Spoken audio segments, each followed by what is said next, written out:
Hello, and welcome to another episode of No Small Roles, a D&D podcast where there are no small roles and no big... Well, I'm sure Gaius is just cold. Burn. Well Fully played. endorse Well this. played. Art imitates life. I'm David Knight, your Dungeon Master, and I'm joined by our full cast plus a guest. So say hi, everyone. Hey. Yep, that's right. Chris is back, and Sarah is once again spoiling us with her presence. Hi, Sarah. Hi. So before we start, Chris, has Gaius eaten any cake whilst he's been gone? No, not that I'm aware of. Oh, okay. So he's just undressed of his own accord. That's good. Whilst everyone pictures that then, I'll cue the theme tune.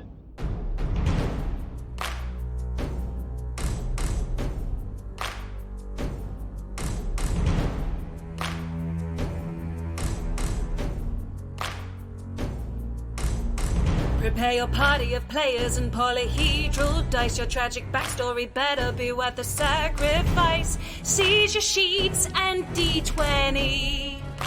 Let's play D&D. Your haggard character swaggers with daggers in each hand. You've all discussed what you must, but even better laid plans. Take a turn when checks are missed. Roll initiative. Brandish your blades. Don't fail your saves. No risk too great, no choice to roll. This is your story. No guts, no glory. Confront your fate with every roll. Every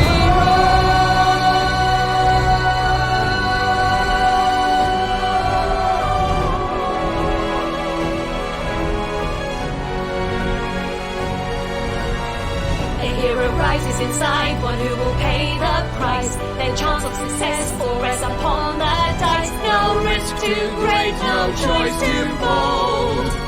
This is No Small Roles. On your journey to Vernock Rise, you met a young man called Deacon Fireheart Button, who had lost a compass that would lead him to a legendary warrior. As his search followed your path, you decided to help him, and reached Berrien Fields to find a rally in support of Lord Erlamas Berrien's claim to the throne.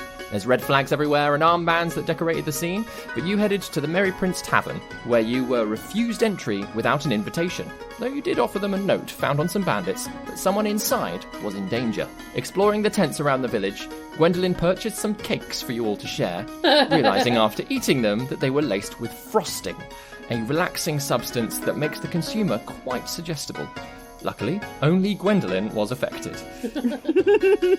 You learned that volunteers had access to the kitchens and penned a fake note from a rally organiser to walk in without a hitch.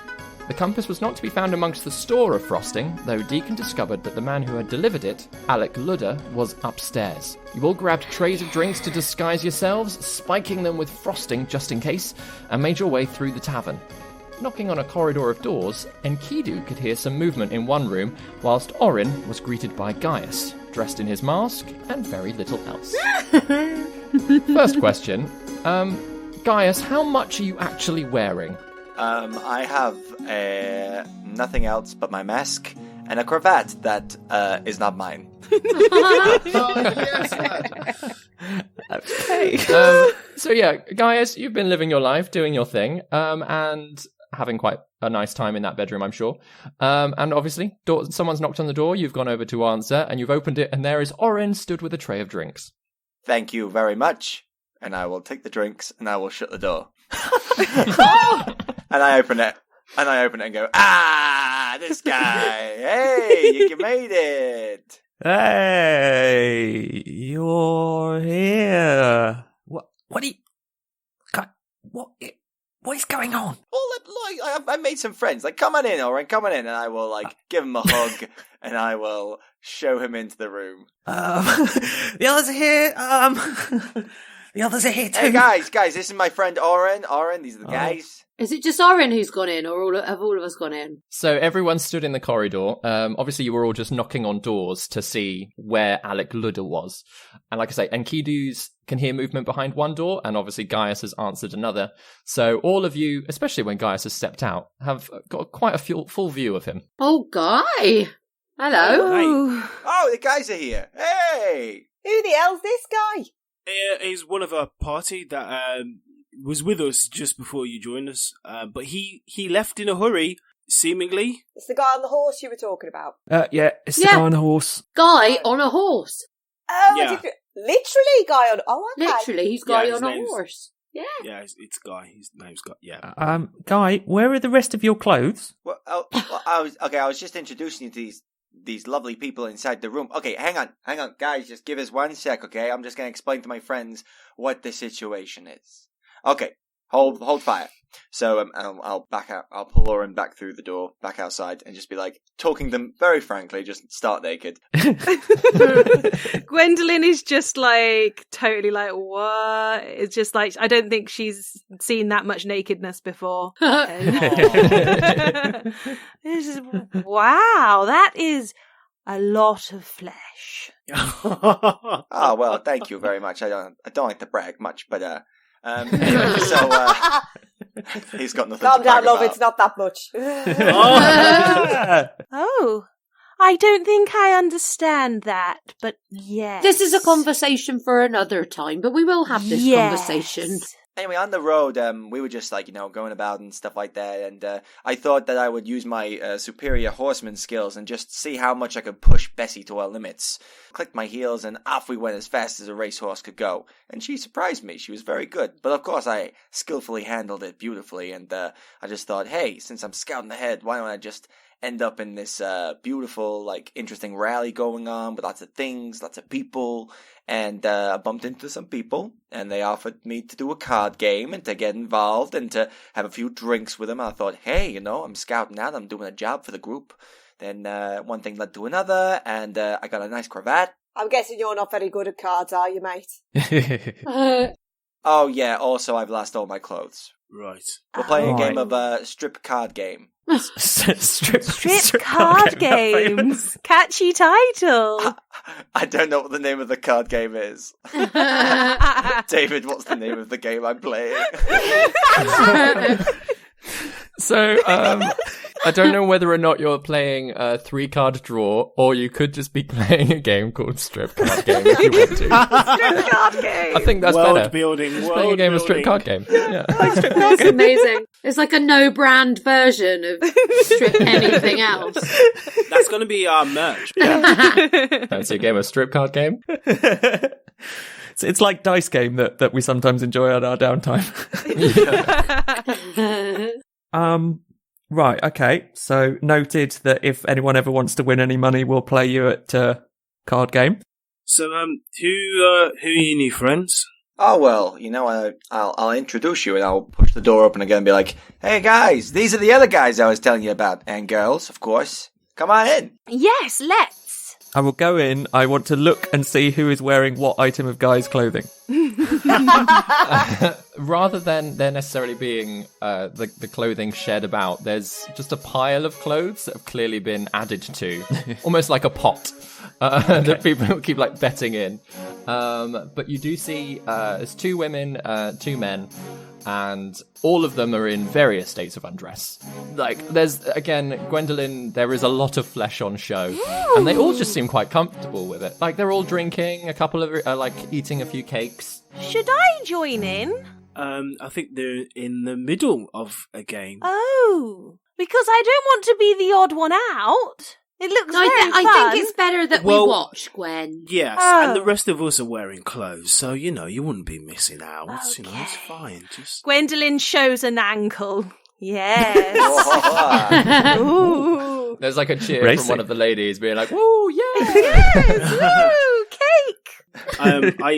I slip behind from Gwendolyn's side, and I kind of whisper to Guy and say, "Look, we've got to note that a certain VIP is a target for an assassination. One Mr. Ludder, if that's familiar to you. So we're just wondering if they're here so we can scope out the situation.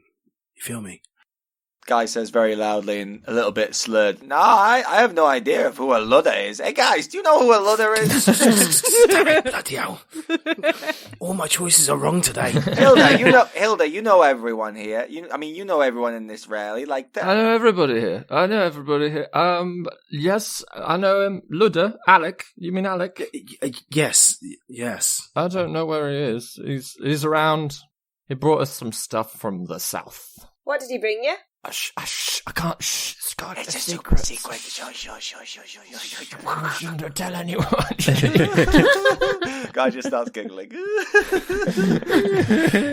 So I can't tell. Yeah, so in the south here, kind of like, ice-capped kind of place, kind of frosty kind of mountains. Don't say it. Don't say it. Yeah, I got it.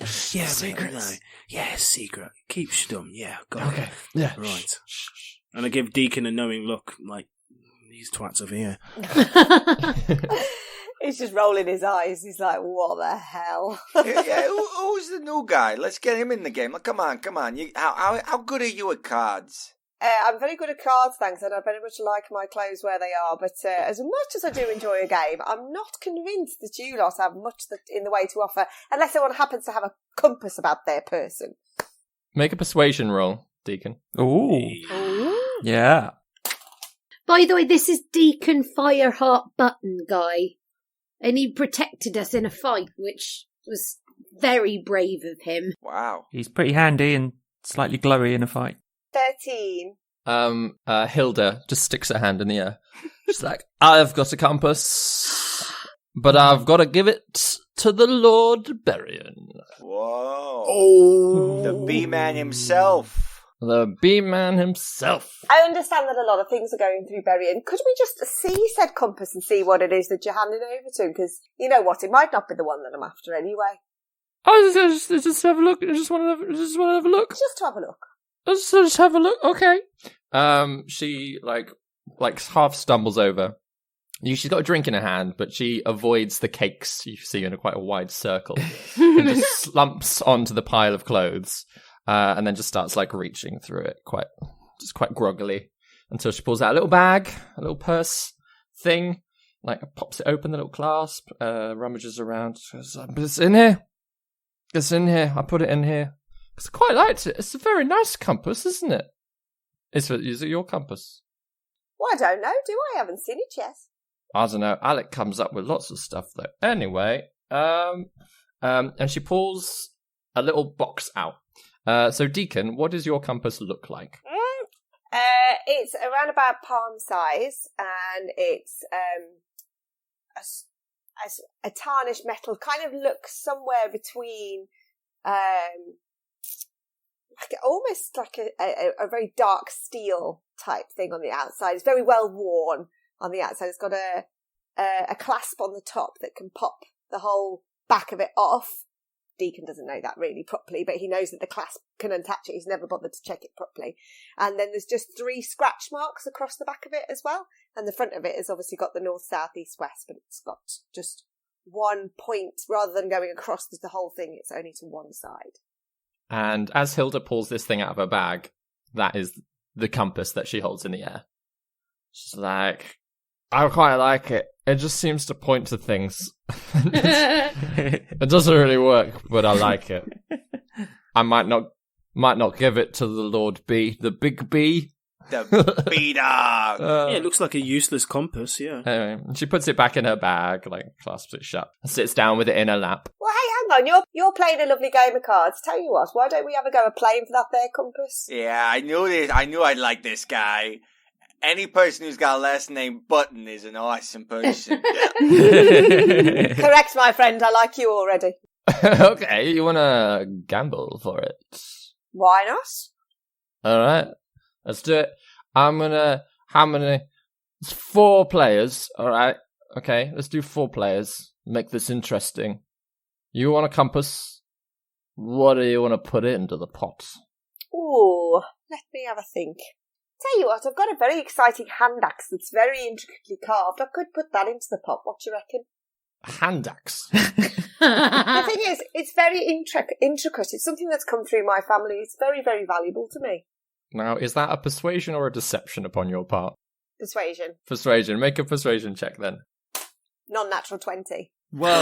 Yeah, very nice. She goes, okay, heirloom of the hand axe. Who else is playing? Who wants in? What do you want to bet? All right. I wouldn't mind. No, you go, Enkidu. Are you sure, Miss Septhorn? Would you like to play? No.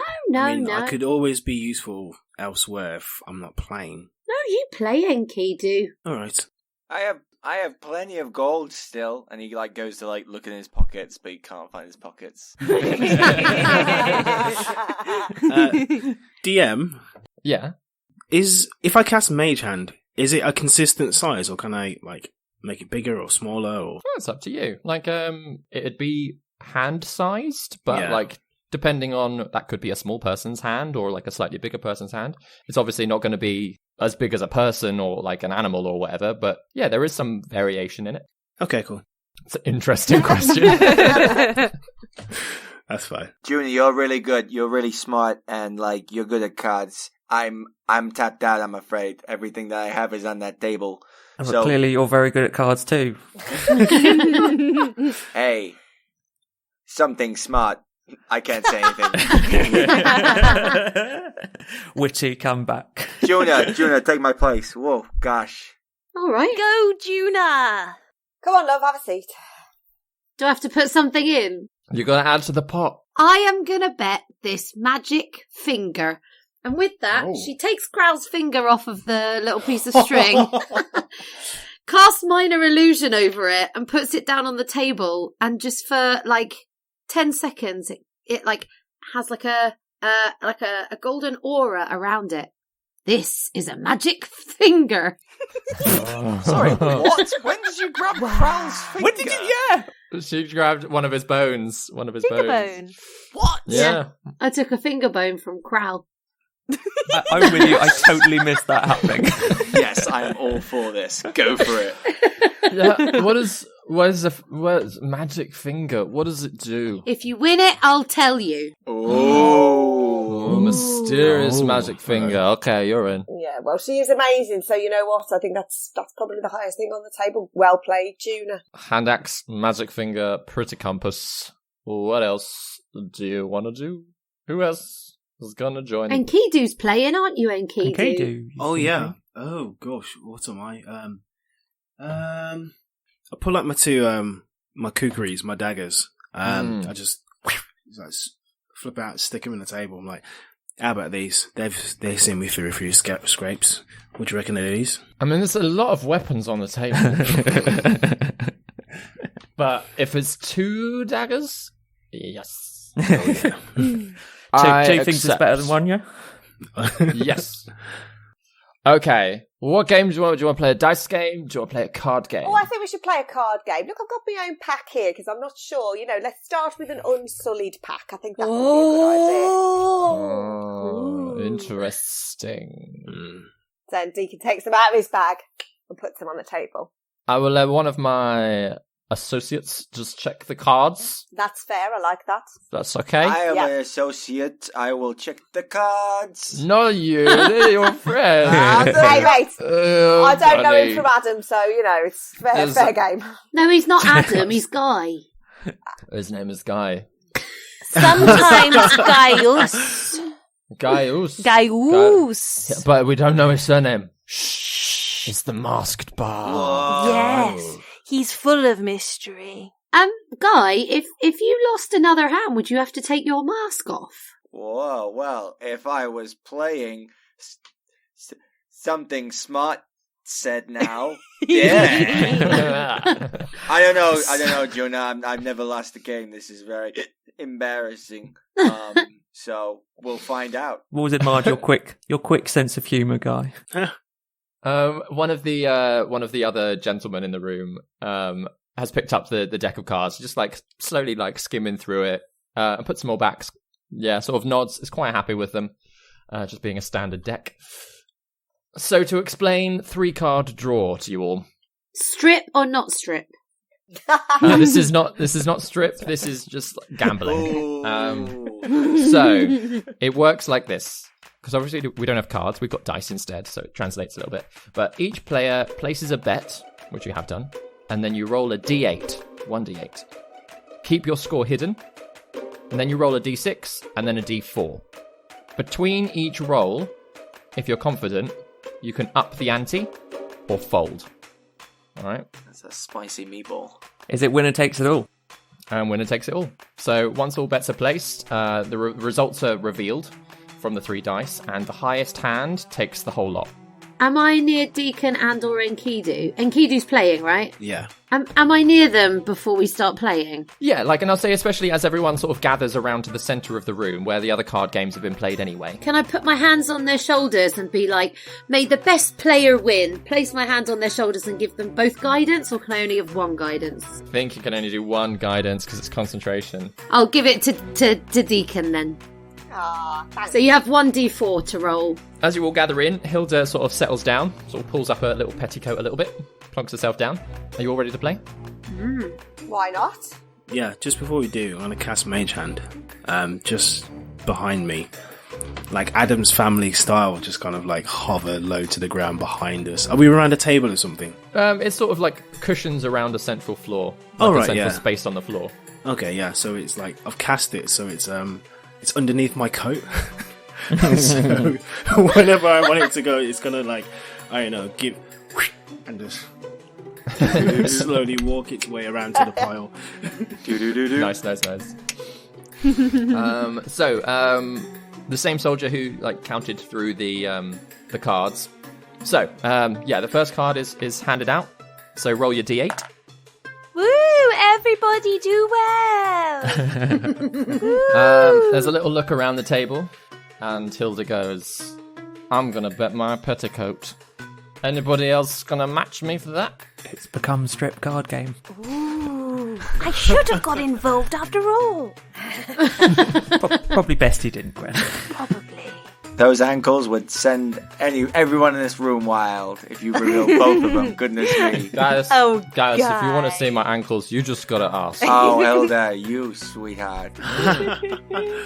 Yeah, go on. I'll match that. I've got my little tabard here. Well, take a tabards. Take it off. And he sort of awkwardly puts his rucksack down and pulls it off and just puts it in the middle. It's like, it's a bit weird, but all right, carry on. And the other two, are you taking something off, or are you folding? Oh, Juna just puts down a handful of darts on the table, which I didn't realise I had until I just had a look, and goes, will these do?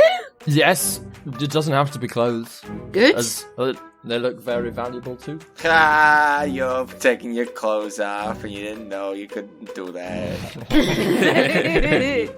Yes, all right. And Mr. Knife Man?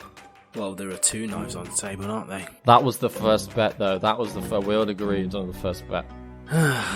Take something off. Take it. The Mage Hand has hopefully moved at this point. I'm just going to take my coat off. Bum, bum, bum, bum, bum, bum, bum. This is not how I thought this episode was going to go. At all. So now that everyone is up to the ante, can you roll... I'm not really a card player. I hope I'm using that phrase correctly. Up the ante? Yeah, sounds Yeah, right. that's what it Yeah. is. Isn't it? Yeah. Yeah. Can you roll your next card? You're using Roll that your phrase D6. correctly. Classic card game words. Classic. Next Roll your card dice. on the table. The next dice is handed out. See which face it lands on. So your next card is handed out. Hilda has a very big grin. How as a reaction from each of you, what does the room see? Is it a fairly stoic reaction from you? Are you happy? Are you worried? Deacon kind of blows out his cheeks, but just goes, okay. Juna looks very pleased with herself. Enkidu's looking at the ceiling. Hilda says, "Is anyone on the up ante again?" Yeah. And Deacon looks really furtive. He goes, yeah, go on then. Yeah, I'll look it. Why not? Yeah, sure. All right. And then she opens a little purse again and just pulls out a little bag, a little coin purse, drops that on and goes, "That's 100 gold pieces." Ooh. Oh my gosh. Let's make this serious. Whoa. Orryn stares at that. All right, love. Well, do you know what? I can offer. He reaches behind him. 1 morning star, smack, and he just whacks in the middle of the table. Morning star. Yeah. Oh my gosh. Yeah, that's worth more than 100, I tell you. And folds his arms and looks really pleased with himself, but slightly nervous. Make a deception check for that one. Hey. Oh dear. 10. 10. She looks worried for a moment, and she goes, yes! More weapons! Yes. The way to a girl's heart, that one apparently. There's so many things you can do with the Morning Star. You can use it as a Morning Star, Yes. and there's a paperweight. And there's some options for you. Also a letter opener. Such an Orryn use for a morning star. Hilda, this guy is super smart. Like, his brain is like this, and I'm just gonna like hold my hands against his head and then enlarge and go boom and expand So my big. hands. Like, he's huge smart. But it's such a small man. Yeah.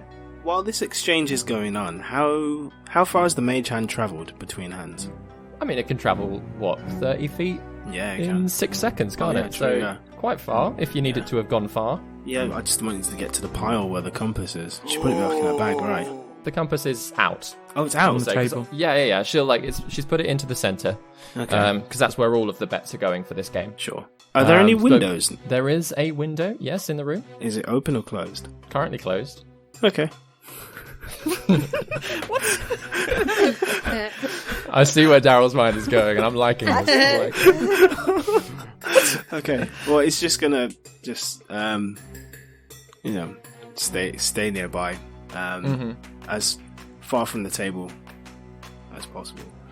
Cool. Ready. As for a bet to up the ante, what's Enkidu doing? Or is he going to fold? I'm gonna have to roll a d6 for my bet. Oh my gosh. Okay, so Enkidu stands up, puts 2 arms in the air above his head, and you guys see a massive silvery greatsword appear in his hands, with the symbol of the Travanian royal arms etched on the blade. That's going to be popular. And it's glowing black and red, and he just sticks it through the table. That is very nice. Sort of upstage me morning star, didn't you? Kind of a little bit, yeah. Yeah, not going to lie, Mr. Man. Mind you, the Morning Star, I'm going to pick it up and just subtly rub it with a little bit of phosphorus so it glows. Does do that, which is pretty cool. Oh, hello. Oh, it's glowing. Nice. Who are you people? You've got all the magic weapons. Everything is glowing.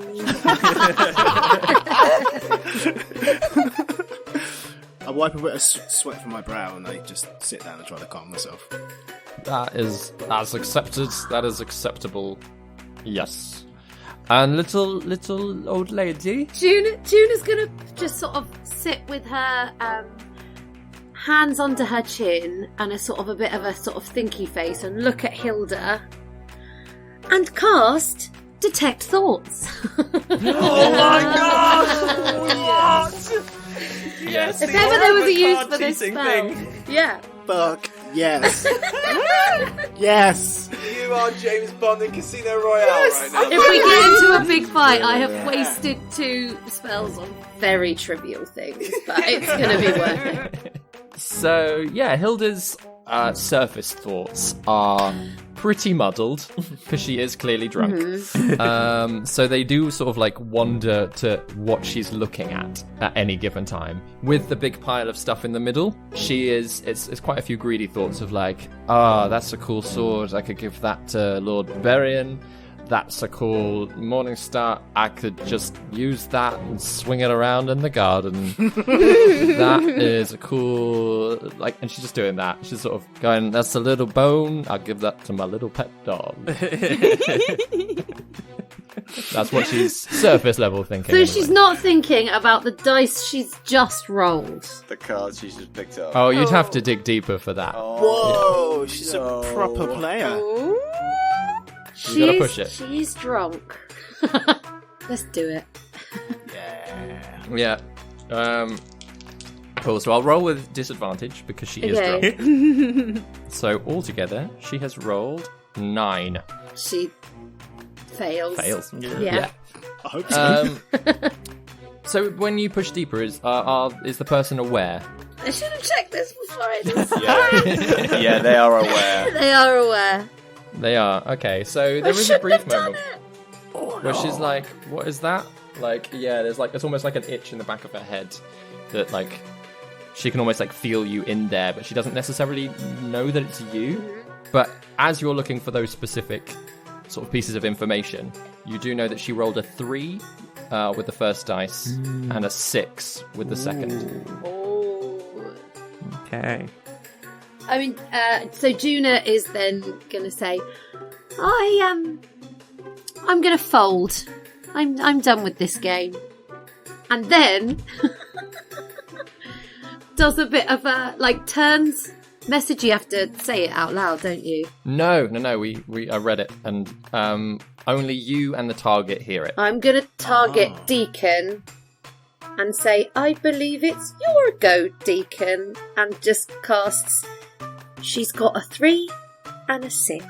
And Deacon will turn around and give her a little look like, where the hell did that come from? Juna mimics the same thing. Yeah.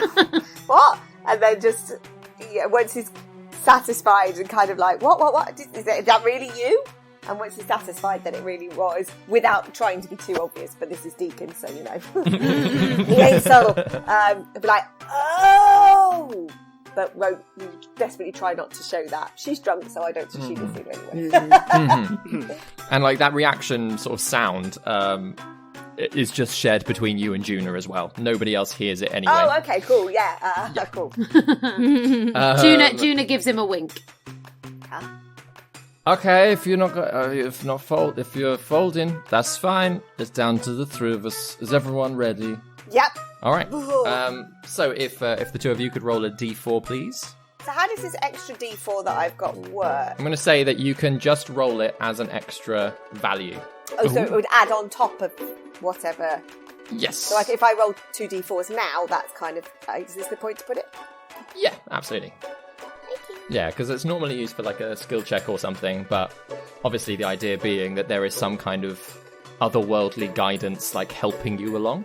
The dirty cheat that is Juna. Yeah. Double dirty cheat. Yeah. Gotta have a plan B. So with the last dice rolled, Hilda looks at her thing and she says, does everyone want to up the pot again? Deacon rubs the back of his neck like... Let's do it. Come on, let's do it. Let's just do it. And she reaches into her purse again. She pulls out a little silver pearl necklace and drops that in. She goes, pow. It's not magic, but it's very expensive. Yeah. That's very nice. It's very nice, Very isn't it? nice. So nice. Could be yours. You've just got to put it in the pot. Deacon sort of is looking around like, oh, God. If your friends have got anything to give, that's fine too. If you want to get Gaius to take his mask off, that would be acceptable. And Deacon just screws up his face. It's like, oh, I don't even know this guy. That's a bit weird. I have a very, very finely crafted, very nice bonnet. If you would like it, Deacon, as a way of saying thank you for helping us in the woods. No, Gwen, you can't put that bonnet down. That is worth an absolute fortune. I know, Juna, it's so expensive. It is. You can't give away your expensive bonnet. No, Juna, I must for Deacon. Guy's just gonna lean over to Orryn and just be like, I know I'm drunk. I'm really drunk, Orryn. What Yeah. the fuck is going on with her? She ate a cake. Like, what kind of cake we talking here? Is like coconut or lemon? Like, what the... This is one that's provoked quite a strong reaction in her. Oh my gosh. Gwendolyn, can you make a deception check with advantage because Juna's helped? Yes, I can. I think Grace is frosted as well. That is a 10. Oh my gosh. Wow. Okay. Wow. She says, I've got 3 of the same design at home. That's not expensive. Oh, well, you... But if you did the bonnet and that necklace you're wearing, that looks cool. Yes, I will. Yes. And she puts them in. Remembering she's meant to be very suggestible. But Grace is also going, oh no. Will you take in exchange, Madam Hilda, this herbalism kit, this magic, expensive herbalism kit? You're welcome. Juna, you're not in the game anymore. No, but I would like to put this in on her behalf, which you did say earlier on in the game we could do. I mean, alongside the other stuff, but herbalism kits are not that expensive. This one is. This necklace is worth 500 gold pieces, so... Is it? Wow. That's how much I paid for it. Wow. Okay, yes. You're not gonna win it though. Yeah. I'm gonna. Yeah, you're Gonna. not though. Deacon's gonna win. And Deacon turns around and looks at Gwendolyn and just goes, "Are you sure?" Yeah, absolutely, Deacon, you're gonna win. You're the bestest at rolling cards ever. How absorbed in the conversation is everyone? Fairly, yeah. Fairly. It's quite easy to keep drunk people's attention. Well, the matron is gonna, slowly tiptoe midair to the window and kind of try and just see if you can slowly slide it open. Just a little bit. Yeah, it does. It just slides to the left. Just a little bit. Slide to the left. I thought the same thing. Yeah, slide to the left. And then you take it back now, y'all. 5 hops this time. And then hop, bamf, mage hand disappears. Nice. Yeah. What are you putting into the pile, Enkidu? What's your offering for the third bet? He doesn't have anything. He has his soul. I know, right? It's hard to top that sword, isn't it? Let's be honest. I mean, like, that sword, Very fancy sword. you can only get that sword from one place. If you look at the royal arms and the blade, I thought this is probably the most monetarily valuable thing in my possession. That's very cool. So, if you want to help me take Gaius' mask off, that's cool too. Fine. I'm itching to know what's under there myself. It's a deal. We pin him down, we take it off, and we give him a tickle. That's brilliant. I love one of those things, and it's not the mask taking off. It's done. Gaius, I love you a lot. I've known you for only a few hours, and I love you. And I mean that. I love, you know what? I love what's going on here. It's so much fun. I can't wait for this. And he's backing out of the room. And I cannot tell you how much this card game is making me excited. The card game is the best card game. And he's like turning the corner and his head's still poking around the door. And I gotta go to the Jan. And he goes off to the job. It's gonna be easy to find a naked guy, Gaius. Although not in the loo, maybe. What do you do in the toilet? But yeah, she agrees, Enkidu, for the offer of help as collateral. Aww. So, having drawn your 3 cards, can you reveal what your totals are? Juna, what was your total before you folded? 4. Oh! Ow! Wise choice. Wow. Yeah, get out of that game. Yep. Enkidu, what did you roll altogether? An 8. Oh my god. Deacon? 19. That's pretty good. That's impossible! How? So, I wish Hilda... I could identify two of these dice. I was like, they're never going to believe this. That's not Very, even very possible. impressive. Okay, cool. Plus the guidance as well. That's what. Yeah, that's how we got the guidance, because the highest you could roll with the dice is 18. I know. I know. So, Hilda, slowly reveals her cards, and her total is only 13. So, Deacon, she puts them all down, she goes... Oh my gosh. It's just how things go sometimes. You just gotta gamble your life away. You do. But tell you what, love, you've been such a good sport. I'm going to let you keep your petticoat. And the young man's a gentleman. It's a gentleman. I know Deacon just puts his hands across the table and just starts scooping everything in. Wow. And sort of pulls it all towards him and goes, right.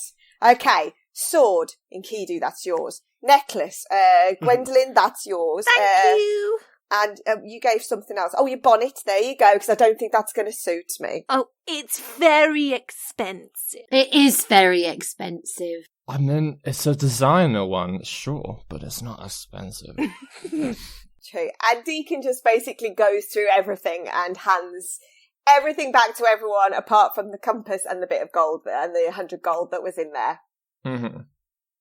And there's a silver pearl necklace as well that you've gotten. Oh, Juna, could you do me a favour? Could you look after this for Gwendolyn until she feels a bit better? Because I think it's going to help her focus on life when she gets on the other side of what's going on. Yeah. Very well. Juna puts it on to hold on to it for Gwen. Thanks, because I don't think she's going to remember otherwise. Is all of Guy's stuff in that pile as well? No. Guy's clothes are still in the clothes pile from the previous thing. Oh, shit. Guy should have joined in the game. But I didn't realise I should have asked me. You should have asked me to ask me. Nobody your clothes. requested You should it. have. It's just stood there. He's walked out naked. And Deacon has put his compass back into, checked it over. Oh, and you haven't even got the petticoat to give to him. That would have been nice. No, sorry about that, guys. Enkidu will reach into his pack. Look, they're not fancy stuff, but it's, stuff I keep just for certain jobs. And I pull out like a black hood and some kind of peasant kind of looking clothes, and it might be a bit tight for you. You're a tall lad, but hopefully this will fit. Yeah. Okay, guys. Guy wasn't in the room just then. He was skulking around the corridor. Is there anything? Yeah, he's wandered off. He's not gone far. So obviously, with hearing that the card game's gone well, he with surprising speed comes back into the room. Which is a question, Gaius. What's your passive perception? My passive perception is a good question, and that is something I should know. And it is 14. Okay, no, that's very good. In which case, it sounds like someone is being murdered in another room. Oh no! Fuck. Well, we've been playing cards. We forgot all about the actual mission. Guys! I just heard someone screaming from another room, and not the good kind of screaming. I mean, the bad kind of screaming, like muffled screaming. Yeah. Yeah, let's go. Let's go help. Yeah. Hilda, quick, go with them. I'm coming. Juna's going to grab Gwen's hand and take her with her, just to be sure she comes. Yes, someone please look after Gwendolyn during if there's a fight going down. I'm really game to help. You're doing very well, Gwen. Thank you.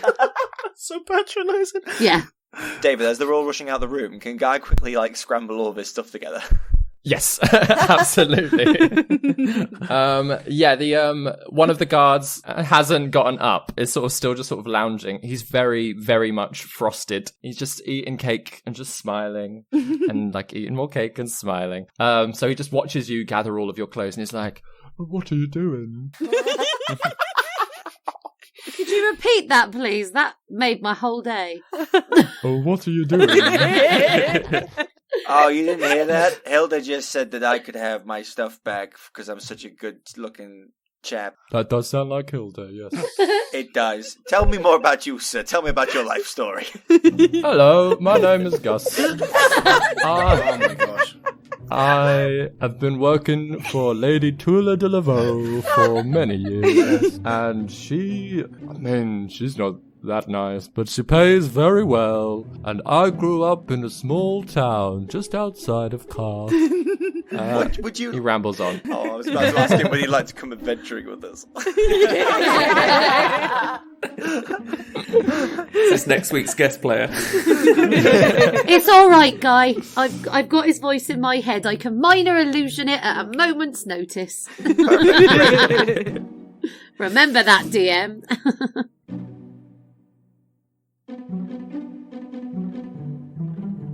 Grace here, keeping you updated with all things No Small Roles related. We hope you've been enjoying this mini arc with our wonderful guest player, Sarah Gain. You can follow her and her company, Sarah Gain Productions, on Instagram at Sarah Gain Prod and on Twitter at Sarah Gain. We are thrilled to be running an advert for her newest production, Mrs. Scrooge, at the end of this episode. A digital interactive story available on YouTube. Perfect entertainment for your little ones and you over the festive period. So please do listen out for that. Don't forget that Ben and Vicky will be causing festive havoc in a Christmas carol, mess spelt M-E-S-S, via Zoom on the 10th, 11th, 17th, 18th, 21st and 22nd of December. The shows will feature music by our very own David Knight and will commence at 7:30pm GMT. Tickets can be purchased on Design My Night. Check out the show notes for links to both of these digital productions.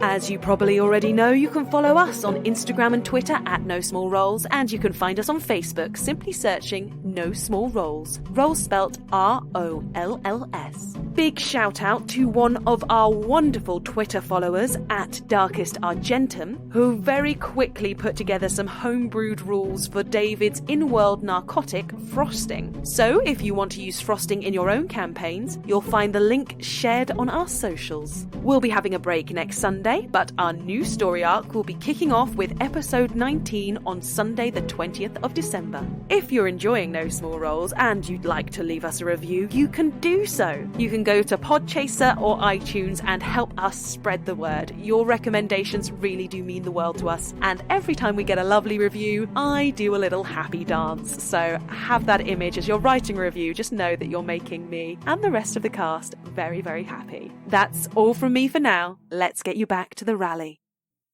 But yeah, Gaius, so you're back. You just start grabbing your clothes from the pile. Yeah, I'll be in the very back of everyone. Yeah. The other sort of card players that Gaius had joined in, they're at the back of the group. So toward the front of the group, you all gather around the door that Enkidu had first heard the noise from. Oh, for fuck's sake. What's your plan?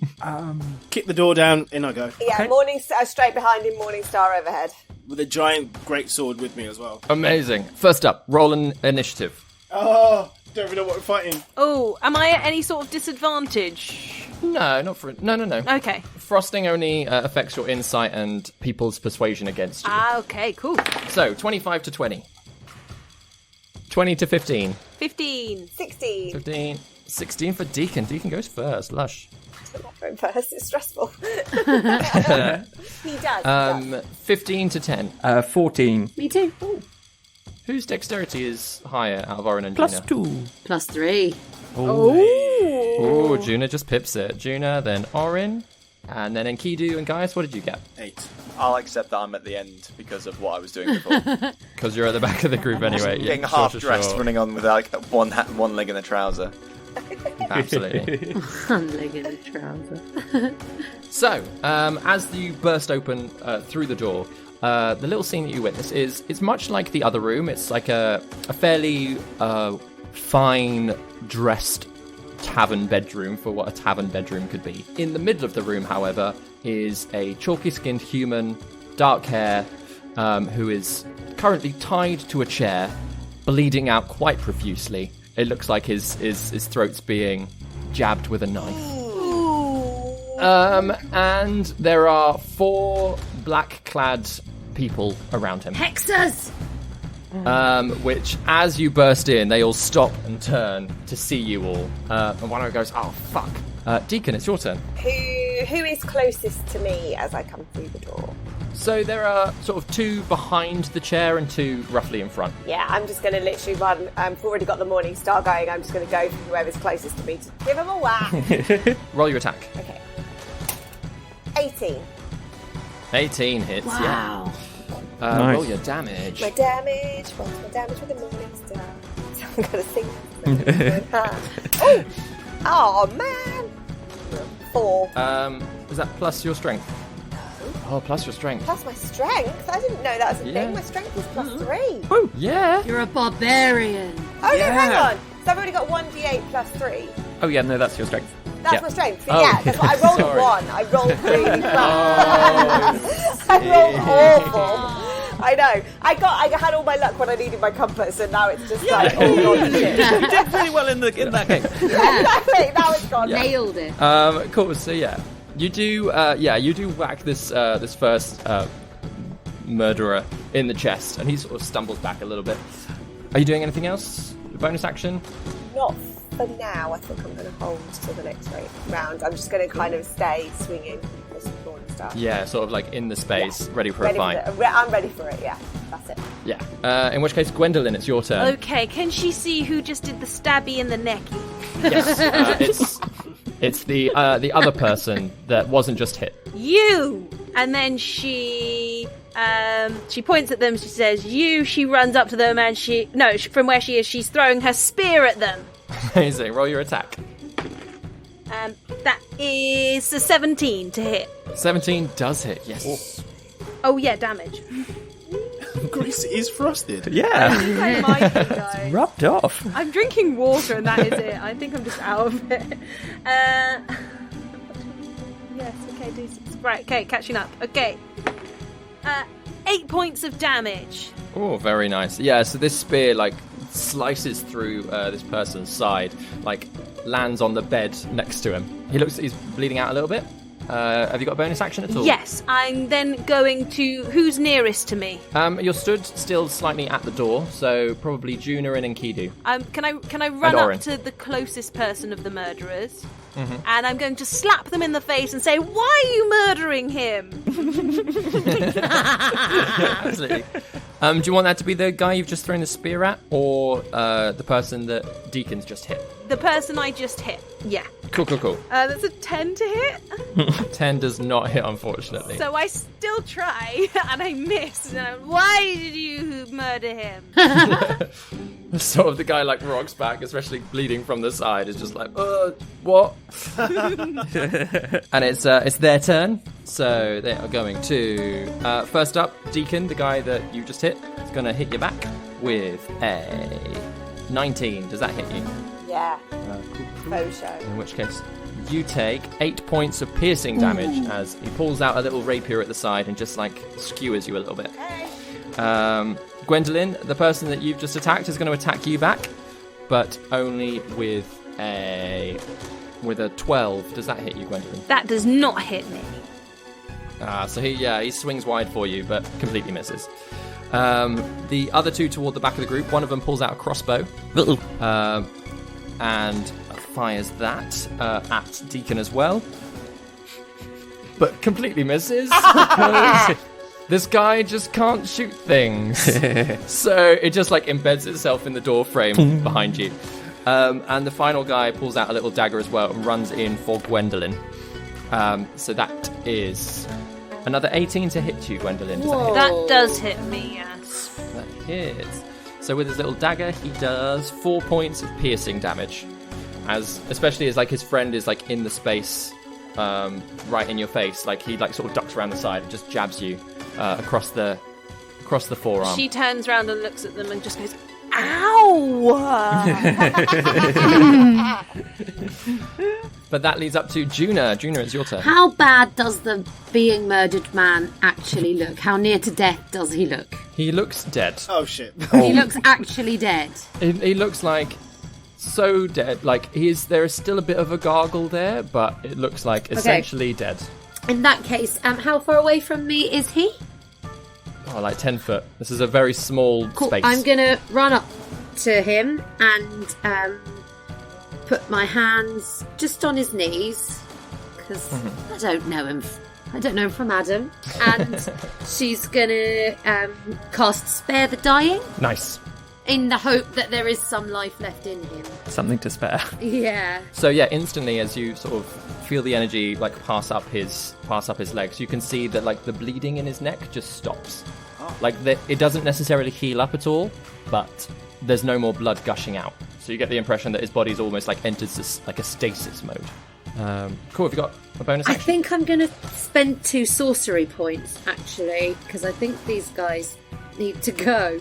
I'm going to spend 2 sorcery points. What she's going to do is go to prep catapult, but find something in her staff has changed, and it's not catapult that she casts at all. What comes out of the staff is a chromatic orb, which she fires towards... Sorry, where are they? A lot has happened. Basically all around you. So you've got 1 to your left, 2 to your right, and 1 in front of you. Oh no, because it's at range. There's one behind the body that's still at range. Yeah, I'm going to do that. Cool. Make your attack roll. Or is it a save? An attack roll.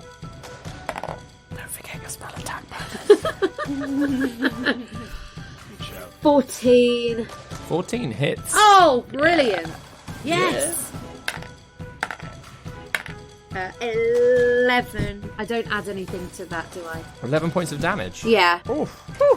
Very nicely done. Wow. So yeah, what is the chromatic? Oh yeah, so what happens is out of the end of her staff comes, it's like a 4-inch diameter sphere of energy, but it's in my head like a pulsating purple light mass. Just sort of like goes into them. And Juna kind of for flavour just kind of goes, huh. Amazing. In which case, Orryn, it is your turn. Okay. So I'm just sort of outside the door, I guess, at this point. Yep, you're still in the corridor. Okay. And these 4, the murderers, as we're calling them, do they look like they're definitely Hex? Is that what I'm picking up from them? They look a lot like the people who attacked you the night before. Yeah. Okay. So, just to double check, is Deacon still wielding his Morning Star? Yep. Okay. And is Deacon fairly near me? Yeah, again, about within 5-10 feet. Okay, yeah. So what Orryn's going to do is he's going to reach over towards Deacon's Morning Star and say, can I borrow that for 1 sec? And he's going to quickly pull out a quill from his sort of bandolier and just scratch a couple of runes super quickly, slightly rushed, into the Morning Star and cast Magic Weapon on it. Hell yeah. So that becomes a magic weapon, Deacon. So you can add +1 bonus to attack rolls and damage rolls with attacks with that weapon for the next hour. Amazing. Yeah. Deacon's going to be very, very chuffed about that. Good. I like to imagine it's kind of glowing a little bit like it was in the card game, but for sort of realsies now. Yeah. It's still glowing actually with just a little phosphorescent glow as well, but. Yeah. But now it's the real deal. Look at it and just be like, whoa, bloody hell, that's brilliant, thanks, mate. And then I think I'm going to... One of them in combat with Gwen at the moment? 2 people in combat with Gwen? 2 of them are in combat with Gwen. I'm so popular. Can I go to the one nearer to me, whichever one that is? Yeah. And reaching out with my gloves of shocking grasp, reach over towards that one that's in combat with Gwen and attempt to shock them. So please. Oh, amazing. Yeah, make your attack roll. 16. Definitely hits. Nice. Yes. So that will be... Oh, great. That will be 1 point of lightning damage. Brilliant. It's more like a static shock. He sort of feels like he's maybe used up his energies for the turn on making the magic weapon. But as he does it, he's just going to go, "You shouldn't stab people who are high on frosting," and then he's just going to back up away. Amazing. As you back up, they are going to take an opportunity attack. I'm hoping... Well, that one can't, because I've shocked him. That is I'm true. hoping that I only got near enough. If I'm in combat with 2, I won't do it. But I'm hoping I'm only in combat with... You are kind of, like, space-wise, you're probably stood directly behind Juna, so to your right is the guy you've just zapped, but to your left, next to Juna, we're in for penny and for pound. I'll stay there then. Cool. All right. Enkidu, it's your turn. I'm going to hopefully the room's big enough for me to swing it around. Step in and two-handed, obviously, slash the guy that just got shot by Orryn. Yeah, you'd have to come around the other side of Gwendolyn, awkwardly. So essentially, Deacon, Orryn, Deacon, Orryn, Gwendolyn, and then Enkidu would be in a straight line altogether. Oh my gosh! Can I? Oh, that'd be awkward. Oh no! It's like I say, it's quite a small room. Could I change my mind? Yeah. Attack one of the guys hitting Gwendolyn if he's closer to me. Yeah. So you move round to that side and then attack one of those. Yeah. All right, close your eyes, Gwendolyn. Gonna give this guy a haircut. Nice. That is a 24 to hit. Definitely hits. Wow. Yes, well done. So that is 2d6. 9 points of magical slashing damage. 9 points of slashing damage. So Nice. the guy who's just stabbed Gwendolyn, you come round and do a nice swing against him, and it's not quite a full haircut, but you do catch his ear and the side of his head. Have you got a bonus action? Yes, I'm going to misty step, since I can't run through the room, to Orryn's side. Damn, guys. Mm-hmm. Cool. It is Gaius' turn. Okay, so Guy's gonna just poke around the corner. He's still topless, but he's got pants on now. One hand is holding the rest of his stuff, and he's awkwardly holding that big long sword and its scapard, and he just drops it to get hold of his loot. The guy who there's someone who's immediately adjacent to Juna, right? Juna's essentially flanked on either side. Okay, so he'll choose the one on the left, I suppose, and he's going to cast. He's going to strum his guitar and go, "Stop in the name of love," and he'll cast Hold Person on them. Ooh! Yeah. Very nice. Oh, everyone's got new tricks. So, wisdom save. A wisdom save. Otherwise, they're paralyzed for 1 minute. 9 So he altogether. fails. Yeah. The person in front of Deacon just suddenly seizes up Deacon as they're about to go and hit you. Have you got anything else, guys? I will just bonus action bardically inspire Deacon, because I guess he's in the middle of it as well. Ooh, Deacon, you're so fine, you blow my mind. Hey, Deacon. Hey, Deacon. Cool. Amazing. What dice is that the Deacon gets? That's a D6. D6, well done. Cool, in which case, everybody else out in the corridor is essentially just having a small panic attack. All of them, because they're just like, do we go get help? They seem to be dealing with it. And there's a bit of rushing backwards and forwards, and no one really knows what they're doing. But Deacon, it's your turn again. What I'd like to do, there's a lot of things that have just come in my direction, so I just want to check them out before I do them. We've given you all the shiny toys. Yes. So I've obviously got literally a shiny toy. That's cool, I get that one. I've got Bardic Inspiration. Did I miss anything else? That was it, right? That's That's it for come now, through yeah. from other people. Okay, that's cool. Yeah. Deacon looks around, seeing his newfound friends all mostly getting battered, particularly Gwendolyn, and he's just like, right, I've got a new thing and I want to see how this works. Let's get this going. And decides to rage.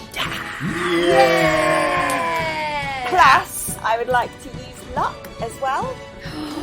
Absolutely. So you get to roll it, sort of the dice So twice, I get to roll the dice twice with my Morning Star still. Okay, so first of all, rage. Can you roll a D8, please? 2. 2. Okay. Oh, no. You turn into a duck. So as you sort of look around, you're like, okay, right, yeah, I'm about to whack this guy. Start getting angry, and then you find yourself on the opposite side of the room. What? What? I thought Enkidu did that, not you. So you teleport up to 30 feet to an unoccupied space that you can see. I'm just going to put you on the opposite side of the room to begin with. And until your rage ends, you can use this effect again on each of your turns as a bonus action. Whoa. That's So you can just bamf about the room, whacking That people. is so cool. That is Yeah. very cool. That's cool. Right? So, if I'm on the opposite side of the room, am I now near the two people who haven't been touched yet? So you're near the crossbow person. The other one's moved in and stabbed Gwendolyn. Right. So crossbow But yeah, you're crossbow sort of, person's completely not been touched yet, right? apart from Juna's chromatic orb. Right. Okay. That got But yeah, they're sort of blinded by light at this moment, so they look like they're a sort of easy target. wicked. I'll go for that person as my main target. So, thank Christ, I've got a bit of luck. And you've got Bardic Inspiration if you need it as well. Oh yeah, what does that do? That's a plus D6. 6? 21. Yes, that hits, yes. Very nicely done. Roll your damage. The damage is better than it was before. Not a 1. After all of that, 6! Hey! Yeah! Oh no, wait! 6. 9! Sorry, I forgot my strength. 9! Brilliant, so 9 piercing damage. Nice. That's better. Is that also including rage damage? No, it is not. This is my rage damage it makes it 11. Nice. 11 altogether, nice. Yeah, with one whack. And this guy, like, you crack him across the back of the head, and he sort of stumbles forward, whacks his face on the back of the chair that Alec Ludder's attached to, sort of slumps down a little bit. And he's still alive, but he's really not looking good. Yay. Brilliant. Gwendolyn, it's your turn. Right. The one who... Oh, well, first of all, Enkidu can open my eyes. Right, go for it. Cool. Please don't attack with your eyes shut. So then the guy that she'd been like, tell us why you're trying to murder him, that he hasn't told her anything, has he? So she's going to slap him again. I said, tell us why you're trying to murder him. And that is 18 to hit. 18 definitely hits, yes. She's trying to hit him, but she's still not trying to kill him. Mm-hmm. So that is 6 damage. 6 points of damage. Amazing. Cool. You've got a bonus action? Yeah. Can I try and sit on him? What? What? She's trying to push him down to the ground again, trying to get information. With a butt. Or would that have been an action? That would have been an action. She's just going to slap him again there. Yeah. I said, tell me. She's not given him any time to actually reply. Oh no, this time it's that is a 7. 7 does not hit, unfortunately. As you swing with the second hit, he sort of catches your hand. He's like, "Well, just stop hitting me." Answer my question. No. It's their turn. So the guy in front of you, Gwendolyn, is going to try and skew with his rapier. That is a 15 altogether. Oh, my armor class is 15. So that hits, doesn't it? That hits. That does hit, yeah. That just Keep looking hits. to Ben every time that happens. I'm like, Ben, no. We learned this from episode 1. Yeah, we never remember. Nope. We always hope. Yes. So that is 4 points of damage as he sort of jabs at you with his rapier. The guy next to him, that's just been sliced by Enkidu, is going to turn his attention to Enkidu, but roll a 9, so I don't think that's going to hit. The guy who was fighting Deacon, and then Deacon disappeared, is going to turn to Orryn, who stood next to him, and swing for him, but that's another 9, so Orryn, Nope. I'm assuming that doesn't hit as Well, well. these guys Imperial Stormtroopers or something. Exactly. This is why you shouldn't hire thugs off of the street to do Honestly, this happened before. The same thing. I was just like, what? This is Stormtrooper. Guys, hit something, hit something. And then the crossbow guy at the back is going to try and stand up and hit Deacon just with the blunt side of his crossbow. And he rolled a 9, so none of them do anything, and they all look panicked. I almost feel bad for them. Yeah. Almost. Yeah. Yes, almost. Almost. Are they not murdering someone in a chair? Juna, it's your turn. Where are they now? So, they've not moved, so you've got 1 to your left and 2 to your right. And then behind the chair is the crossbow guy. The one that Orryn did shocking grasp on. He's next to me, isn't he? And he's Yeah, looking he's to your really right. damaged from my shocking grasp. I'm gonna turn to him, and inspired by Orryn's gloves, Juna's gonna reach out, tap him on the shoulder as sternly as she can, and cast shocking grasp as well. Amazing, roll your attack. Yeah. I can imagine he's like one of the wet bandits at the end of Home Alone, where it's all of his hair's stuck on there. 25 to hit. 25 hits, yes.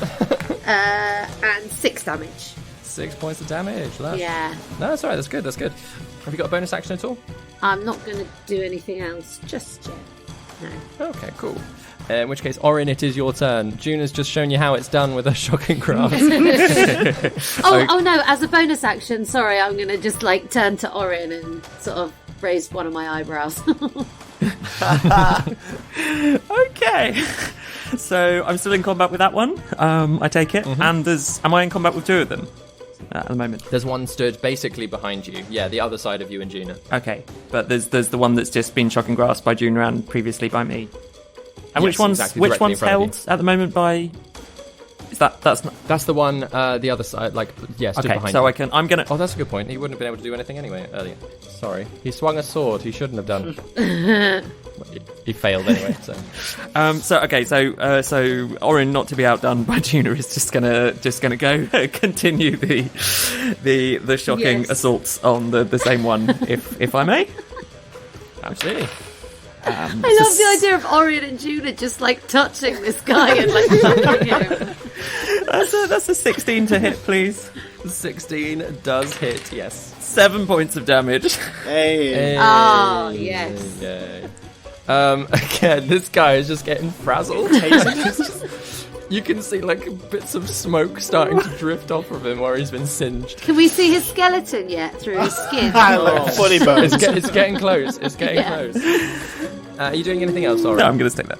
Cool. Enkidu, it's your turn. Well, I see this guy being electrocuted, and I think, oh, poor dude. I'm gonna put him out of his misery. I'm gonna angle the greatsword and try to drive it through him.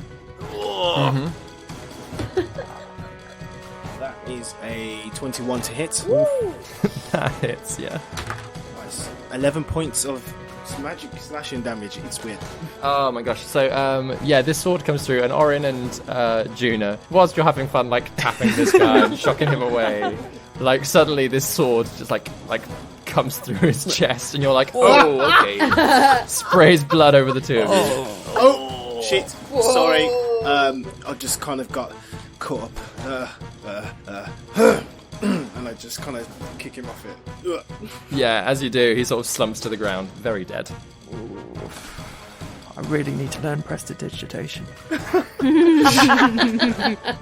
you got a bonus action, Enkidu? Not this turn now. Cool, in which case it's Gaius' turn. How's the final guy looking? So there's the crossbow guy at the back is looking very dead. The guy next to Enkidu and Gwendellyn is looking fairly healthy, actually. And then the one that you've held in place, he actually looks okay, a little bit cut, but he can't move. Okay, so what I'm going to do is I'm going to string my lute and then say, Voulez-vous coucher avec moi ce soir? And I will cast sleep. Yes! Yeah. I couldn't think of any lyrics that would sleep in them for some reason. Anybody think of them now? That was perfect. That was perfect. Oh my god. Hang on, so far we're at 14, 20, 26, one more, 27. So I've got, there's 27 points, and if it's if they have hit points that are lower than 27, then they go to sleep. But, of course, if they have, for example, 10 hit points, then that means then that there's 17 more hit points that can be distributed to anyone who's still awake, if that makes sense. There's a pool of points, and basically, if they've still got health, then the pool of points detracts from their actual health, and if they hit 0 or lower, then that means they're asleep. And it goes from the most damaged person. Yeah, I'm going to get the the most damaged person first. Okay, so the crossbow guy slumps to the floor, asleep. The held person falls asleep, stood up where they are. Whoa. And then that just leaves the other guy, who looks a little bit drowsy for a moment, but there's not quite enough power in the spell to knock him out completely. Okay. And he sort of sees his two friends go down for a moment, has a very obvious panic on his face. But everybody outside in the corridor has a rush backwards and forwards, screaming. One of them starts running downstairs. And Deacon, it's your turn. So, who's closest to me? You've got the crossbow guy in front of you, and to your left is the last awake guy. Okay. Lovely. That's nice. There, isn't it? I mean, my rage thing still acts for a minute. That sounds raging. Yeah. But I'm already where I want to be, so that's fine. I think I'm going to stick with my Morning Star because, it's glowing and having a lovely time. So I'm just going to swing that around my head and aim for this guy because I've watched, Deacon's watched these two go down. It's like, okay, the others can deal with him. I've got this one. So feeling all brave, buoyed up, swings it round and goes for this other guy. Cool, make your attack roll. I'm actually going to give you advantage with this as well because he's got his back to you. And he's sort of concerned more with Gwendolyn and Enkidu in front of him. Natural 20. Oh, yeah! There you go. Thank God for that. So, roll the dice first and then double it. Okay, so that's 14 damage. That's not including my strength. And then you add your strength and your rage and the +1 for it being a magic weapon as well. 20. Oh my 20 gosh. altogether. Yeah. Very nice. In which case, how would you like to kill this chap? So Deacon picks up his Morning Star, he swings it around his head, and he takes one step back, which might seem weird, but it means that he can bring his Morning Star around at waist height, so that it clumps this guy straight in the middle and fires him up to the ceiling.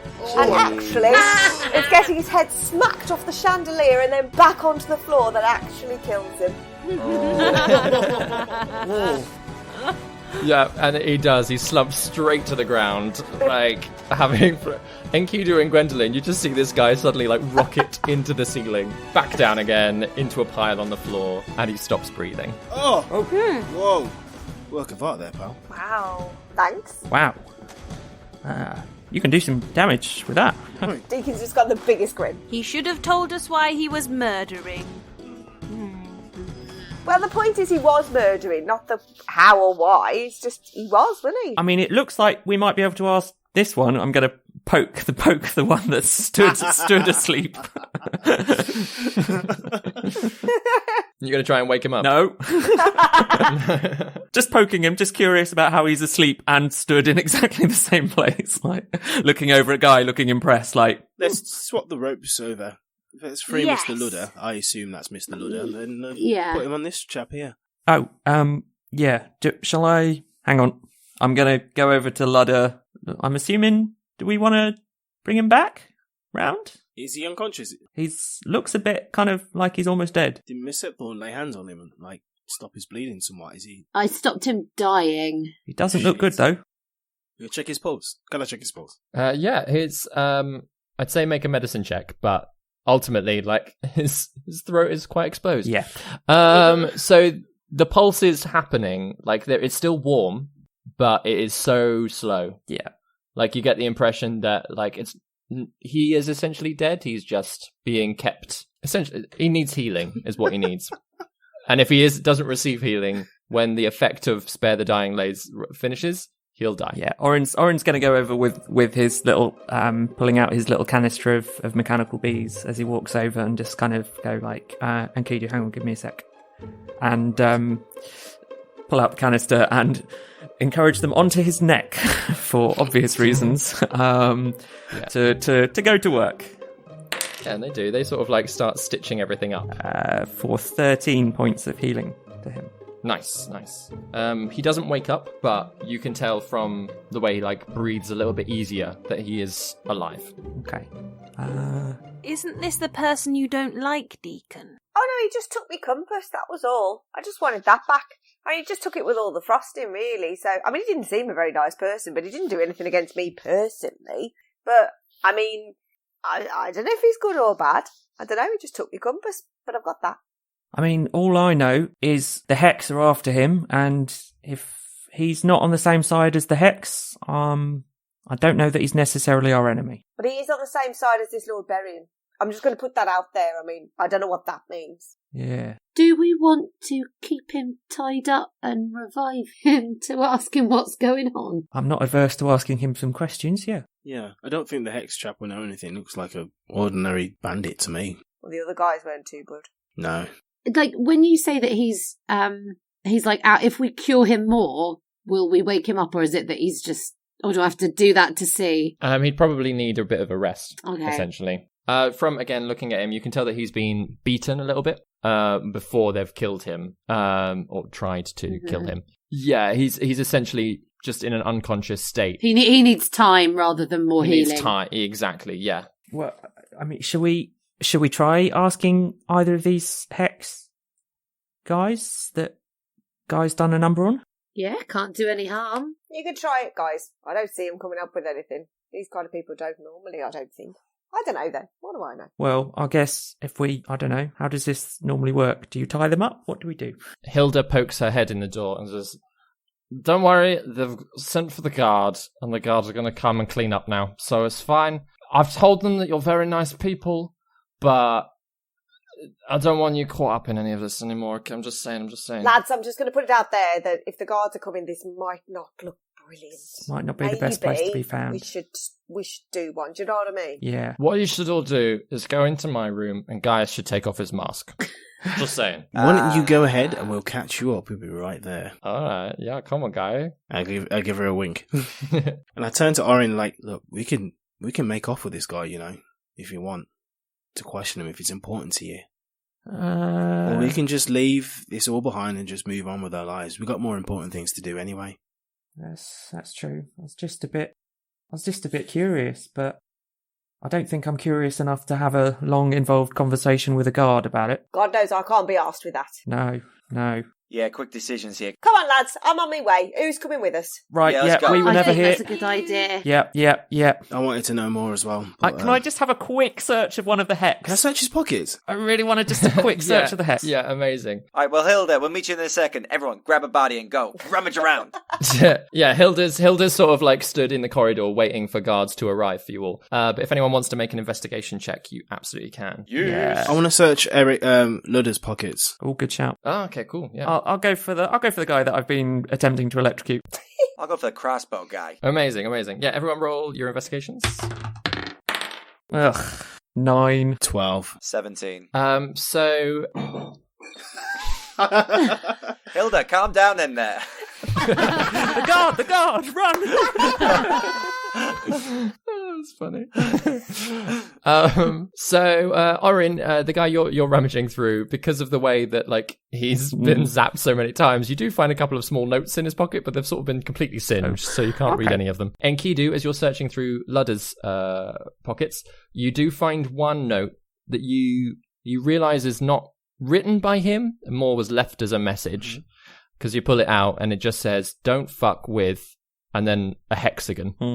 And Gaius, you do find a note in the crossbow guy's pocket. Ooh. And essentially it says, "The Merry Prince, Alec Ludder," and it's signed by Treya, Traya. Just signed by Treya, no title or anything.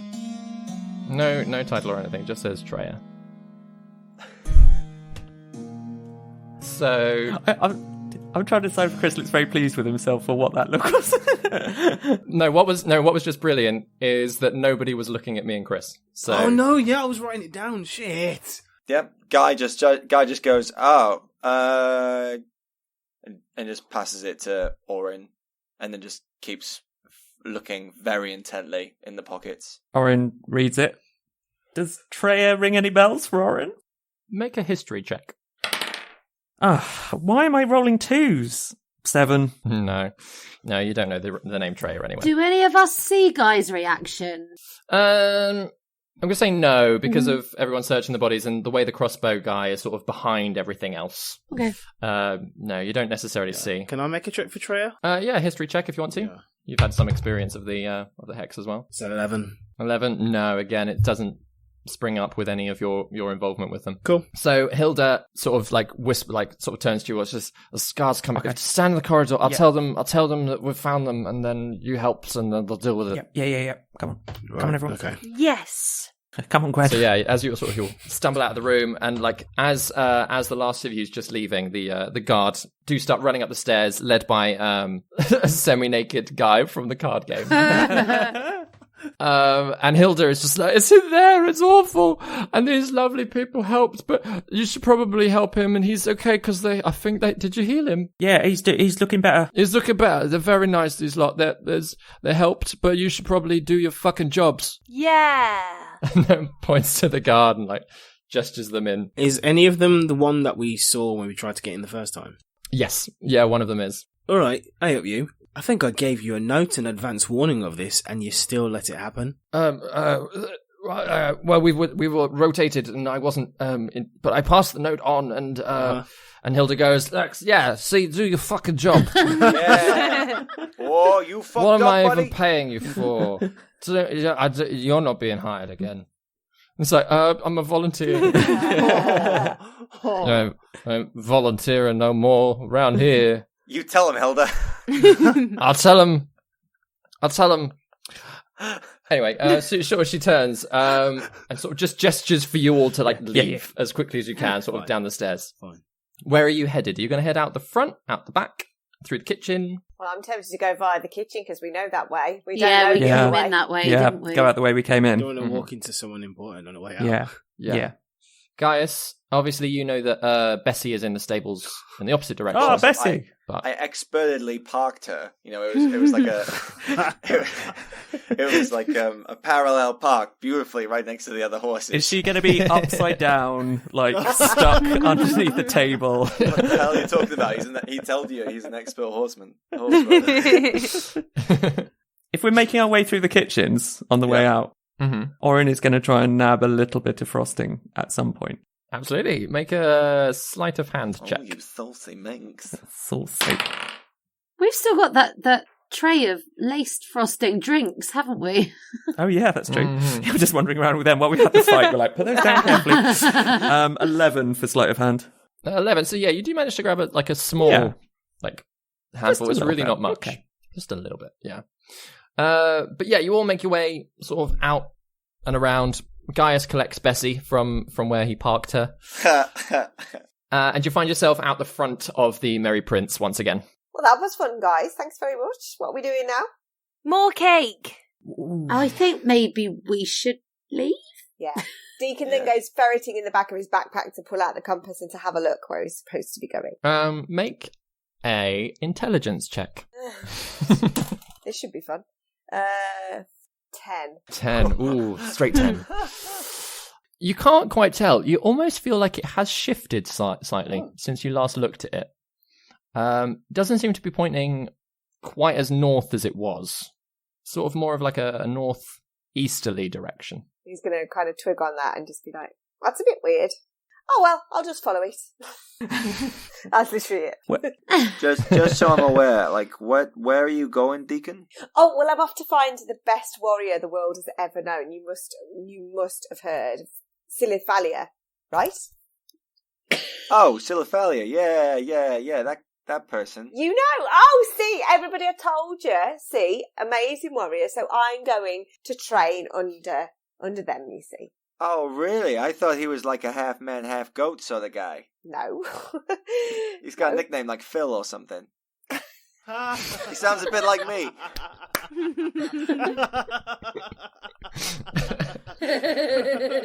So you want to be a hero, kid? Well, no, I think you're thinking of someone else. That's definitely not. Oh, okay, my bad. Yeah, but no, nice try. Oh, well, I can't believe you never heard of him. It's just the best warrior that's ever been. Wow. I'm gonna train under him, and I'm gonna be amazing. I have no doubt of that. I don't doubt it either. Yeah, I say you're on your way, pal. Oh, thanks, guys. It's been really exciting in a weird way, isn't it? Yeah, it has. It's only been dramatic. Before we all go, DM, is Gwen still looking pretty frosted, or is? Oh yeah, she ate a cake and then she stuck her hand in it and then licked her fingers. So, she's gonna be frosty for the day. This is nearly a 24-hour thing she's going through. Juna's having the same thought I am. Yeah. Can I sort of as Deacon and Gaia kind of talking? Can I just take Orryn off to one side and have a little private word where I say to him, "What do we do about Gwen and the bard?" And No, I think she should know, but I think she should she's know not too. normal Gwen. But I don't think she should be having a conversation with him while she's frosted. I just can't see that going well for her. But I don't know if we can leave without at least telling her. Yeah. I mean... Should we tell her and see how it goes? Yeah, I think we've got to tell her. We've got to tell her. All right. Do you want to be the one or do you want me to do it? Oh, God.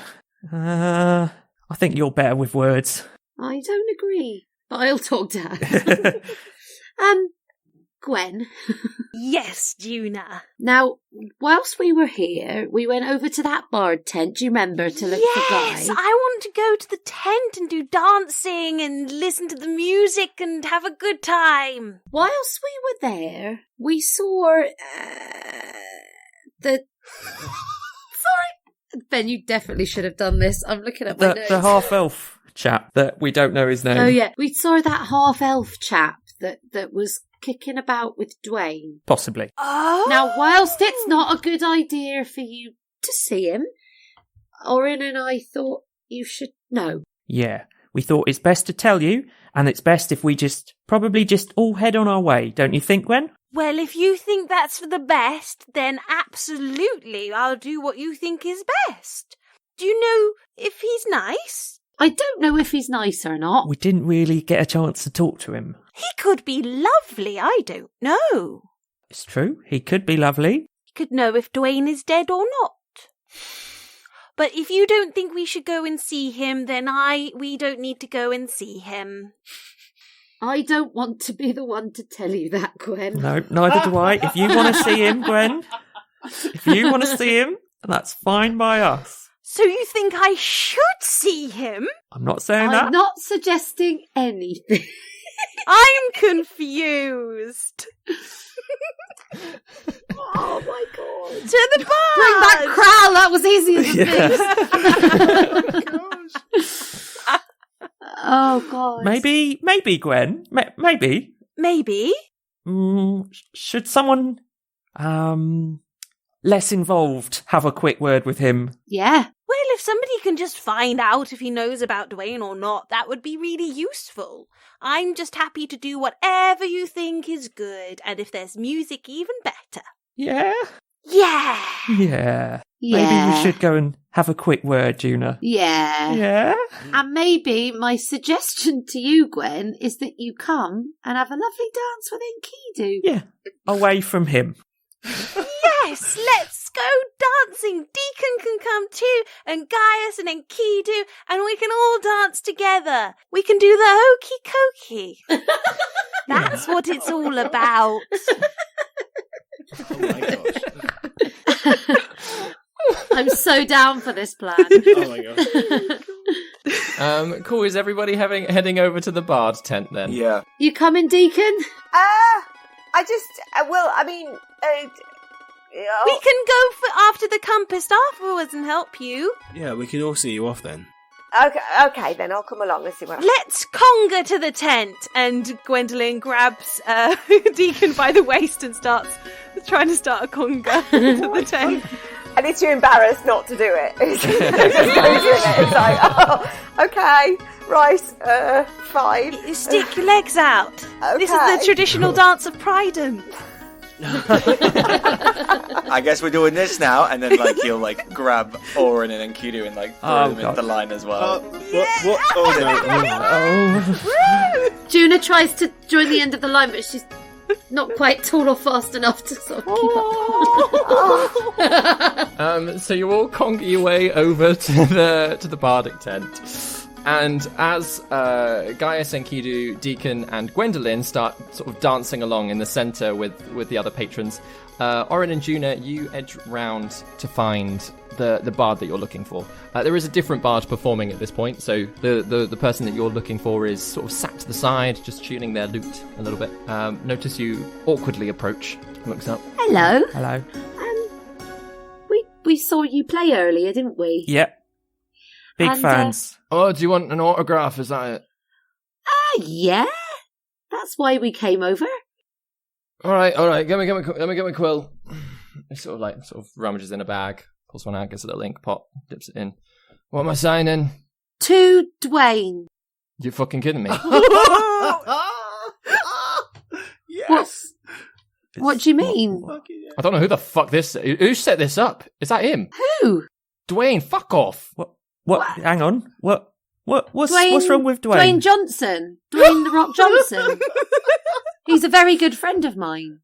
No, don't try pulling that none. Okay, I know what you're talking about. All right. And he sort of puts his ink pot away, puts his quill. You can fuck off, the two of you. Fuck off. We just came over to ask for an autograph for our friend Dwayne Johnson.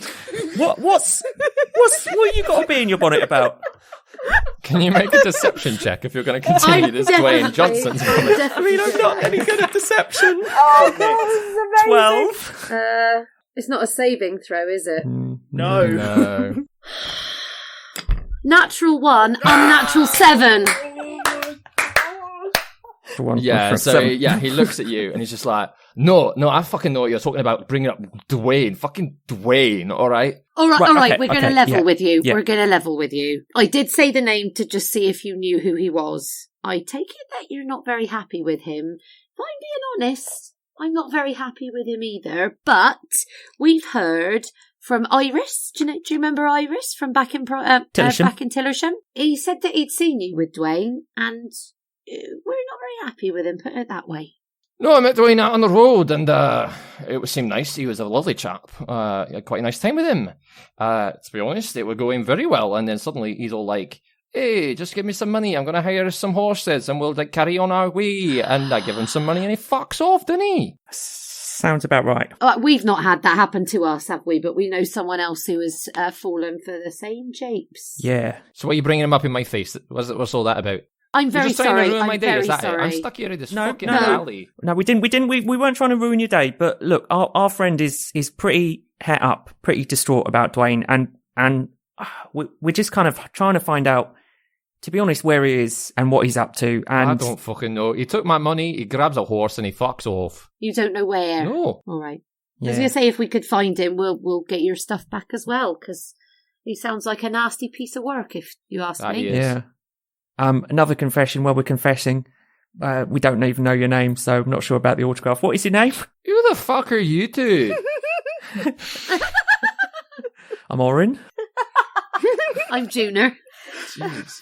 We really would like an autograph, wouldn't we, Orryn? Great. Okay, I mean, I'm ambivalent about it, to be honest. He grabs his quill, he just grabs Orryn's arm, and he starts writing Heroica Udac. And goes, That's a name. here you go, a fucking autograph. Now piss off. I'll get it tattooed on. Heroica, I am genuinely very sorry. Great. Okay. Well, you've ruined my day. So, I mean, the music was very nice. sort of stands up, walks out the back of the tent. It could have gone better, Orryn. Yep. But it could have gone worse. I mean... yeah.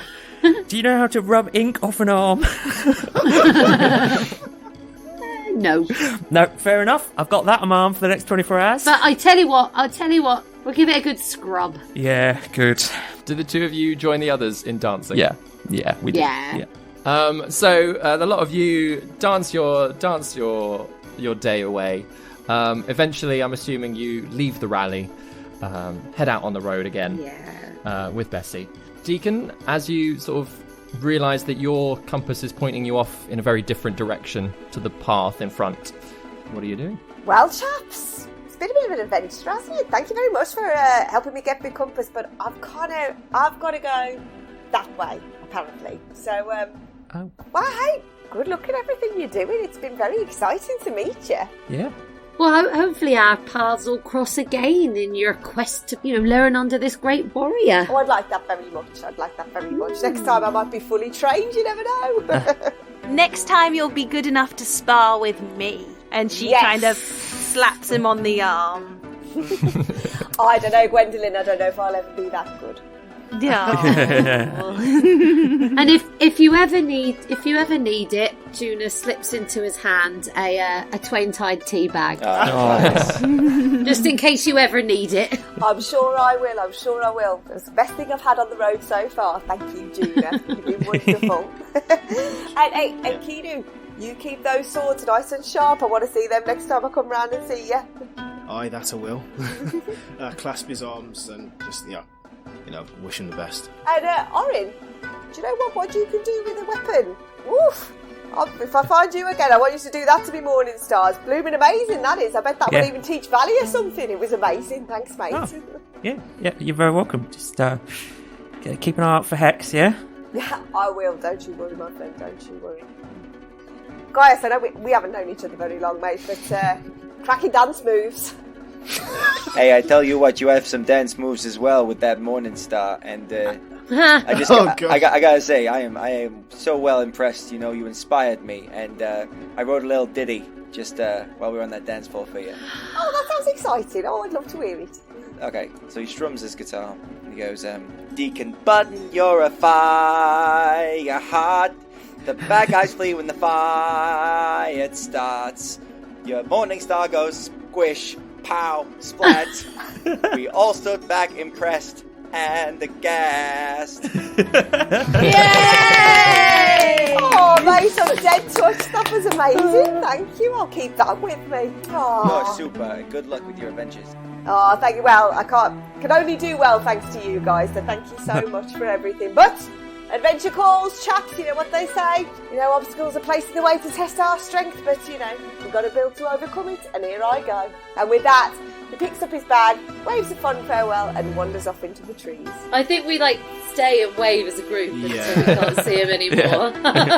Yeah. Completely gone from sight. Really awkwardly keeping waving. It's an open field for quite a while. Yeah.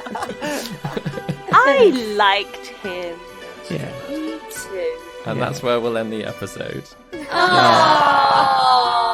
That's like the loveliest ending. Yeah. Oh, it was so fun. We cut just before the owlbear ate Fireheart. Yeah, exactly. You have been listening to David Knight as your Dungeon Master, Ben Galpin as Orryn, Chris Watts as Gaius, Darrel Bailey as Enkidu, Grace Kelly Miller as Gwendellyn, Vicky Gaskin as Juna, and special guest player Sarah Gain as Deacon Fireheart Button. Original music by David Knight. Please tell your friends, subscribe, and follow us on all the social media platforms. Thank you for listening to No Small Roles. None for now.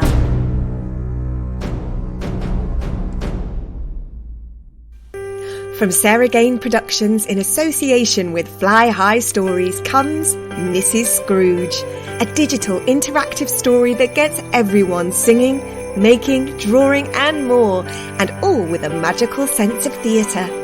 Guided by a friendly tree, a helpful mouse and a very noisy dustbin lady, can you help to bring a smile to Mrs. Scrooge's face? For ages 4 to 9, Mrs. Scrooge, written by Hannah Carlill, invites you to come and play and discover what it means to make an act of kindness. Head to Fly High Stories YouTube channel and find Mrs. Scrooge today.